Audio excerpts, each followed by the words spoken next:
La misión de Dios, mi misión.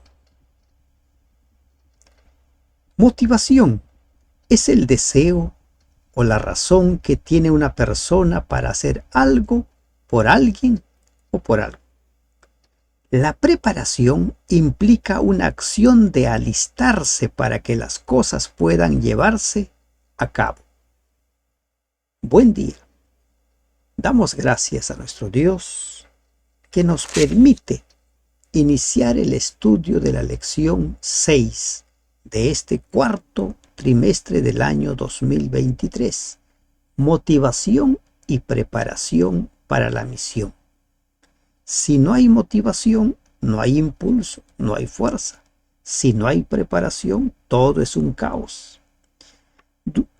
Tómate un tiempo para memorizar Lucas 24:44. Cuando todavía estaba yo con ustedes, les decía que tenía que cumplirse todo lo que está escrito acerca de mí en la ley de Moisés, en los profetas y en los salmos. Palabras de Jesús a sus discípulos después de su resurrección. ¿Cuál es el objetivo del estudio de nuestra lección de esta semana? Es analizar algunos de los acontecimientos que se dieron en la iglesia primitiva y que nos puedan servir para orientarnos nosotros sobre cómo motivarnos y prepararnos para la misión. Comenzar una misión sin planificar ni realizar preparación alguna para llevarla a cabo es condenarla al fracaso. En la obra de Dios pueden haber ciertas batallas que se pierden, pero fracaso no. ¿Por qué? Porque el autor de la obra, el autor del Evangelio eterno, el autor de la misión es Dios mismo. El poder del Espíritu Santo está al servicio de cada uno de hombres y mujeres que aceptan alistarse para cumplir la misión. Entonces, aprendamos de la experiencia de los primeros cristianos. ¿Qué hicieron ellos? ¿Qué podemos aprender de ellos para motivarnos y para prepararnos? Mateo capítulo 28, versículo 8. Entonces ellas, saliendo del sepulcro con temor y gran gozo, fueron corriendo a dar las nuevas a sus discípulos. ¿Qué había pasado? Tómese un tiempo para leer Lucas 24, 1 al 12. En Lucas 24, 1 al 12 encontramos la historia de un grupo de mujeres. Y se nos da el nombre de algunos. Ella, María Magdalena, y Juana, y María, madre de Jacobo, y las demás con ellas. Estas mujeres estuvieron con Jesús en su ministerio. Sirvieron a Jesús. Cuando murió Jesús, estuvieron presentes cuando Jesús fue sepultado. Y como el día de reposo ya estaba a las puertas, dejaron todo, reposaron conforme al mandamiento, y el día domingo, muy temprano, antes que aclare el día, se dirigían al sepulcro para terminar con la sepultura. No habían preparado el cuerpo. Las especias, todo había quedado listo, pero no se había terminado. Dice en el versículo 56 del capítulo 23, y vueltas prepararon especias aromáticas y ungüentos y descansaron el día de reposo conforme al mandamiento. Y cuando ellas iban ese domingo por la mañana, para ellas todo estaba como había quedado. El sepulcro debe estar sellado, debe haber una piedra, como dicen en Mateo. Estaban preocupados y quién nos va a ayudar a mover la piedra, pero seguían avanzando. Con sus dudas, sus temores, seguían avanzando. Y allí unos ángeles les dijeron que Jesús había resucitado. Porque cuando ellas llegaron, el sepulcro estaba abierto. ¿Cuál habrá sido la impresión de ellas? Pero los ángeles le dicen, Jesús ha resucitado. Corrieron a compartir la noticia con los discípulos. En el camino, Jesús mismo se les apareció. Llenas de gozo, comunicaron la noticia. Miren, aquí vamos a encontrar nosotros una constante. Quien no tiene un encuentro personal con Jesús, no tiene nada que compartir. Quien solo escucha testimonios de terceros, no se siente impulsado a compartir. Estas mujeres salieron corriendo y compartieron lo que habían visto. Habían tenido una experiencia personal con Jesús. Los discípulos, cuando escucharon el testimonio de estas mujeres, dice en el versículo 11, mas a ellos les parecía locura las palabras de ellas, y no las creían. Pero levantándose Pedro corrió al sepulcro, y cuando miró dentro, vio los lienzos solos, y se fue a casa maravillándose de lo que había sucedido. En esta ocasión Pedro no se encontró con Jesús. Y como no se encontró con Jesús, no tuvo nada que compartir. Se fue a casa. Pedro no compartió la noticia hasta que tuvo un encuentro personal con Jesús. Quien no tiene un encuentro personal con Jesús no tiene nada que compartir. Otros dos discípulos corrieron desde Emaús hasta Jerusalén para contar que habían tenido un encuentro con Jesús resucitado. Lucas 24, 30 al 33. Estos dos caminantes caminaban cabizbajos, derrotados, porque había muerto el Mesías.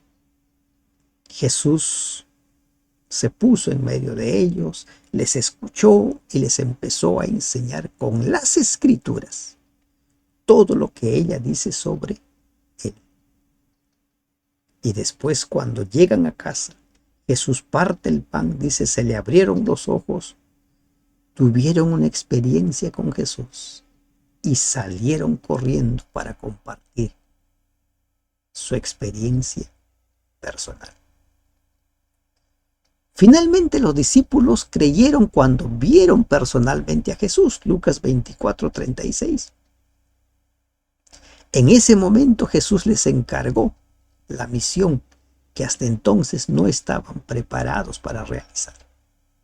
¿Cuál es la constante?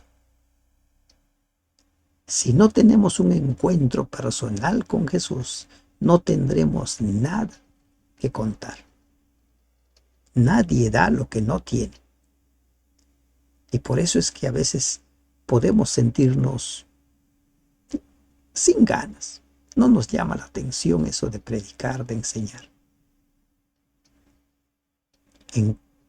Debes tener un encuentro personal con Jesús, una experiencia viva. Y eso es posible cuando temprano lo buscas. Búscalo a la primera hora de cada mañana. Búscalo. Y tendrás una experiencia personal con Jesús. Pero ¿saben? Estos encuentros pueden irse desvaneciendo con el paso del tiempo. Ese recuerdo, sí, yo me encontré. Es como algunas personas que viven de su experiencia pasada. Sí, yo en mis tiempos era un evangelista. Yo he hecho tal obra, he formado tal congregación, hemos levantado iglesias, viven del pasado.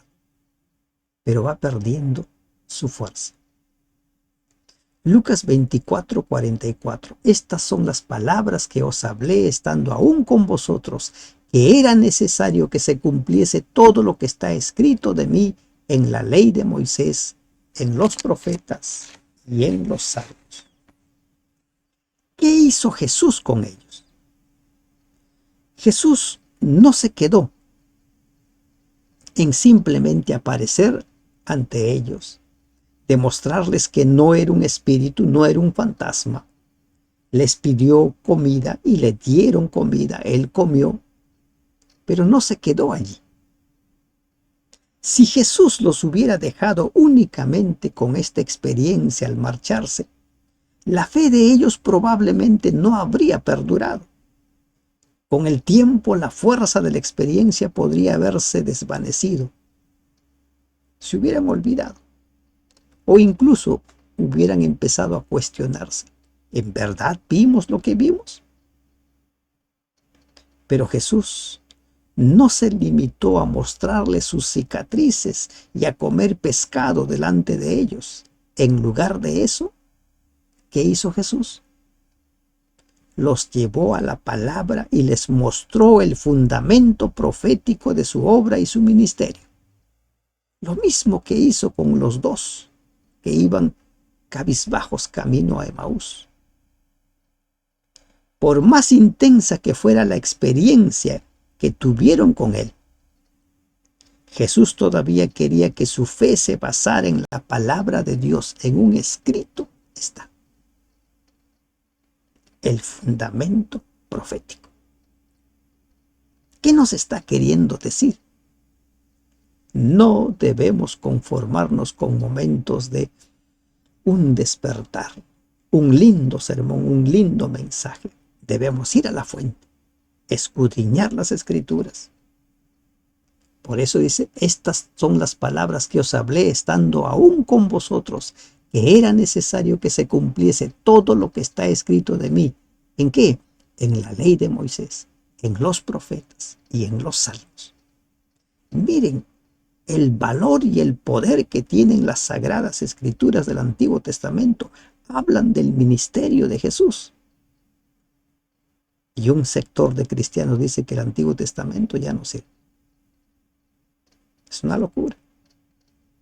Es una locura. Necesitamos nosotros fundamentar nuestras creencias en la palabra de Dios. En un escrito está. Los discípulos necesitaban cambiar su cosmovisión de un reino político y terrenal a la gran solución del pecado y la victoria de Cristo sobre la muerte.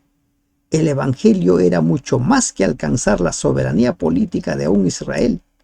Revelaba la victoria de Cristo sobre Satanás y garantizaba que un día toda la maldad del mundo sería destruida, que la tierra sería creada de nuevo y que Dios estaría en medio de su pueblo. Él les abrió el entendimiento, les abrió el sentido. Como dice el versículo 45, entonces les abrió el entendimiento para que comprendiesen las Escrituras. No temas estudiar las Escrituras. El Espíritu Santo te va a abrir el entendimiento. Y entonces descubriremos las grandes verdades, como aquella que habla sobre la segunda venida de Cristo. Pero Jesús también les dio instrucciones. Los capacitó, les dijo qué hacer y qué no hacer. Hechos 1:4. Y estando juntos les mandó que no se fueran de Jerusalén, sino que esperasen la promesa del Padre, la cual les dijo, oísteis de mí.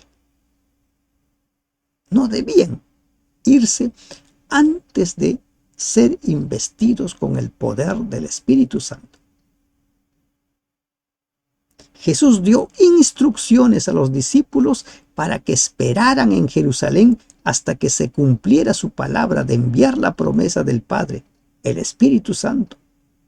El Espíritu Santo les daría poder para ser testigos en Jerusalén, en Judea, en Samaria y hasta el último rincón de la tierra.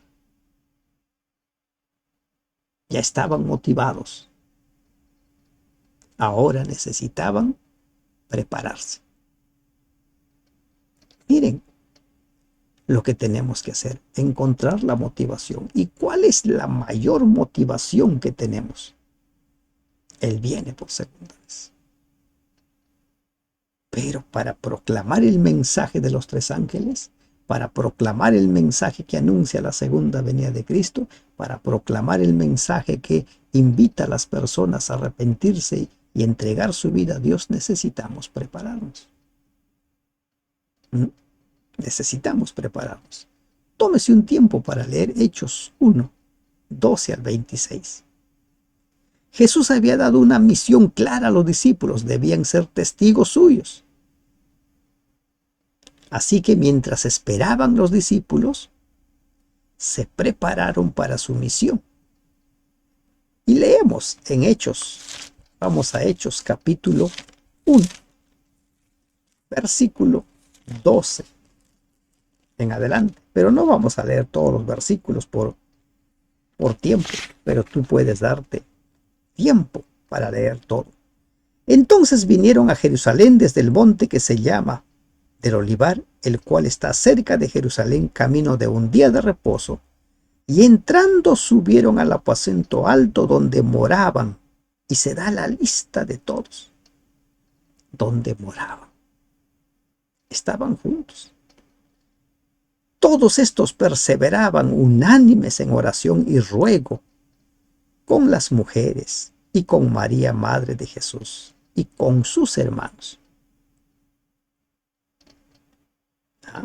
Se estaban preparando. Y allí mismo encontramos nosotros que Pedro se levanta y dice, miren, necesitamos completar, somos 11. Judas ha muerto, conforme a lo que estaba escrito por el traidor. Y decidieron elegir el sucesor o el reemplazante de Judas. Y Matías fue el elegido. Pusieron como requisito para elegir al sucesor que haya sido una persona que acompañó al grupo desde el momento en que Jesús se bautizó hasta ese entonces. En pocas palabras, personas que conocían completamente todo el mensaje. Y aquí hay una lección para las iglesias. Cuando elijan dirigentes, elijan personas que conozcan el evangelio. Es un grave error nombrar personas que recién están ingresando, que recién se han bautizado. Es fatal, y realmente es fatal. Cuando algunos se emocionan, ven a una persona ahí viviendo el primer amor, ya los nombran tal o cual, en tal o cual responsabilidad. Aquí pusieron esa condición, como dice el versículo 21, es necesario pues que de estos hombres que han estado juntos con nosotros todo el tiempo que el Señor Jesús entraba y salía entre nosotros, comenzando desde el bautismo de Juan hasta el día en que de entre nosotros fue recibido arriba, uno se ha hecho testigo con nosotros de su resurrección. Ellos se prepararon. Ellos oraron, lo que se podría conocer como la logística. Hay que preparar todo, que no falte nada, no se deja nada para el azar. Luego de estar preparados, entonces se cumplió la palabra de Dios. Se cumple su palabra. ¿Y qué es lo que se cumplió? El derramamiento del Espíritu Santo. Hechos capítulo 2, versículo 4. Y todos fueron llenos del Espíritu Santo y comenzaron a hablar en otras lenguas, según el Espíritu les daba que hablase. Y ellos no hablaban cualquier cosa. Hoy en día vemos espectáculos. En una ocasión me invitaron a una reunión de los evangélicos y eso de la 1 de la mañana empezaron a balbucear frases. Nadie entendía nada, pero según ellos el Espíritu Santo estaba hablando por ellos. Y no es burla lo que digo, sino que es tergiversación del don de lenguas. Aquí recibieron el don de lenguas y comenzaron a hablar en otras lenguas según el Espíritu Santo les daba que hablase. Y si te tomas un tiempo para leer todo el capítulo 2, dice que habían allí, por ejemplo, dice, estaban atónitos y maravillados diciendo, versículo 7, mirad, ¿no son galileos todos estos que hablan? ¿Cómo pues los oímos nosotros hablar a cada uno en nuestra lengua, en la que hemos nacido? Y se menciona la gente que estaba allí de todos los lugares, lo que hoy en día sería gente de habla inglesa, de habla rusa, chinos y tantos otros idiomas que existen. Y cada uno escuchaba el mensaje. Todos recibieron el Espíritu Santo. Usaron estos dones para hablar de Jesús. Ante la crítica, un líder defendió al grupo. Siempre, ¿no? Siempre hay quienes van a intentar minimizar el mensaje, ridiculizar. En el versículo 13 dice, no, el problema es que estos están ebrios. El alcohol no hace hablar en lenguas. El alcohol no da la habilidad de aprender otros idiomas. Pero ahí encontramos la insensatez de los que pretenden burlarse. Entonces Pedro se puso en pie y dijo, no, estos no están ebrios, no estamos ebrios. Es el poder del Espíritu Santo. Se ha cumplido. Se ha cumplido. Y dentro del mensaje que Pedro empieza a dar, dice lo siguiente. Al cual Dios, dice en el versículo 23, a este, entregado por el determinado consejo y anticipado conocimiento de Dios, prendisteis y matasteis por manos de inicuos, crucificando.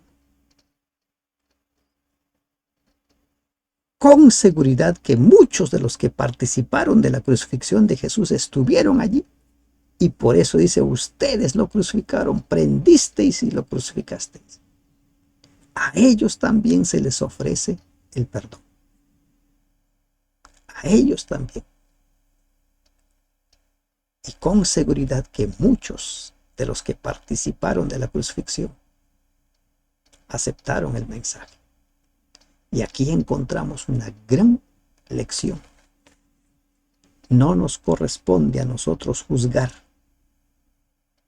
Nuestro trabajo no es juzgar, nuestro trabajo es dar testimonio del poder salvador de Jesús. Hubo un llamado al arrepentimiento. Muchas personas aceptaron a Jesús. Dice Hechos como 3,000 personas. Nuestra misión es llamar a las personas al arrepentimiento. Luego, la iglesia fue creciendo, se fue añadiendo. Hechos 2:41 al 47. Encontramos ahí nosotros un retrato de la iglesia primitiva. Y perseveraban en la doctrina de los apóstoles, en la comunión unos con otros, en el partimiento del pan y en las oraciones. El grupo iba creciendo. Pero ¿qué hacían los apóstoles? ¿No? Todos los que habían creído estaban juntos y tenían en común todas las cosas. Miren, de lo que nosotros podemos leer en estos versículos del 41 al 47, encontramos tres cosas, ¿no? A esta iglesia que iba creciendo en número, se les seguía impartiendo la doctrina y la comunión de los apóstoles. Entiéndase doctrina y comunión como enseñanza y vivir en camaradería. Luego, la predicación de los apóstoles confrontaba creencias incorrectas. Hay que corregir porque cuando la gente entra a la iglesia, se bautiza, todavía trae un sinnúmero de creencias. Por ejemplo, Hoy en día, cuando las personas se bautizan, todavía traen creencias como la inmortalidad del alma, el infierno y tantas otras. Hay que seguir trabajando en ellos. Y por último, la aplicación de la verdad a la vida espiritual se les daba mediante el vínculo como parte del grupo. Los nuevos creyentes eran discipulados en forma cuidadosa y determinada mediante la enseñanza directa. ¿Y cuál es el espacio para la enseñanza directa? La escuela sabática. Entonces, ¿qué tenemos? Atención a los nuevos miembros, doctrinas, comunión, partimiento del pan, oraciones en grupo, predicación del evangelio. Se relacionaban con todo el pueblo ganándose su favor y eran bien vistos. Eso es lo que produce el trabajo planificado. Eso es lo que produce cuando los que salen a proclamar el mensaje están motivados. Aquellos que pertenecen a la familia de la fe nunca deberían dejar de reunirse, porque este es el medio que Dios ha designado para conducir a sus hijos a la unidad, a fin de que con amor y compañerismo cristiano se ayuden y fortalezcan y animen unos a otros. La motivación tiene que ver con algo que nos induce a impulsa a actuar. La preparación hace posible que los planes se lleven a cabo. Y el aliado que tenemos es el Espíritu Santo. Preparémonos para la misión. Que Dios te bendiga. Amén.